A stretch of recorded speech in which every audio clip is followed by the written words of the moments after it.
terrorists, Al-Qaeda, bin Laden, have sought nuclear materials for a number of years now. Bin Laden has sought to recruit and bring on board scientists who could help him devise an improvised nuclear device. It is something that the United States, but not just the United States alone, but countries around the world have to be united on addressing. This is scary for people, the idea that a terrorist or a criminal enterprise could come up with a nuclear weapon or even a dirty bomb. Well, absolutely. It's frightening to believe that possibility is out there, but that possibility is certainly out there. And certainly terrorists would like nothing better than to obtain the materials and the expertise to put together an improvised nuclear device. And quite conceivably, the United States would be the target.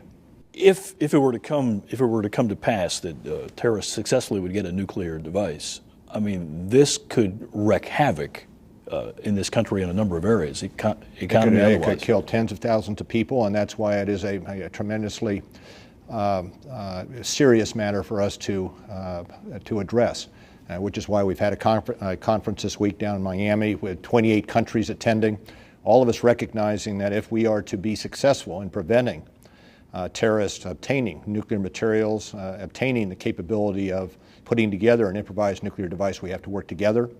We have to work together in sharing intelligence. We have to work together in identifying those persons who are selling these materials on the black market and prosecute them and put them away. And it is a joint effort that we're seeking in this conference that we've held this week down in Miami.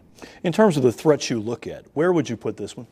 Well, highest in terms of concern, in terms of the numbers of people killed, the threat to the United States. And with globalization, with the ability to cross borders more easily than in the past, the threat becomes even more a threat each day as we go along.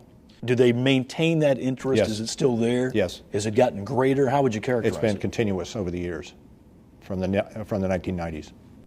So there is still an ongoing interest in obtaining Yes. a nuclear device Yes. or the knowledge to build one. Yes. How do you defend against that? I mean, it seems almost an impossible task. Well, as we've discussed, you have a layered defense. It requires the coordination and integration of a number of agencies across the world to identify any piece of intelligence that might lead you into a scientist who is being recruited, becoming radicalized, and might be recruited to a terrorist group, to pick up any intelligence there may be on a fissile material that is on the black market, and to get there before the purchasers can get there, and to make certain that that is not the case. It requires vigilance, but not just vigilance in the United States, not just vigilance at the borders, but vigilance around the world as to what is happening in the counterproliferation arena, what is happening in terms of the black market for these materials, and tracking those individuals, the scientists with the expertise in this, that might help in such an endeavor.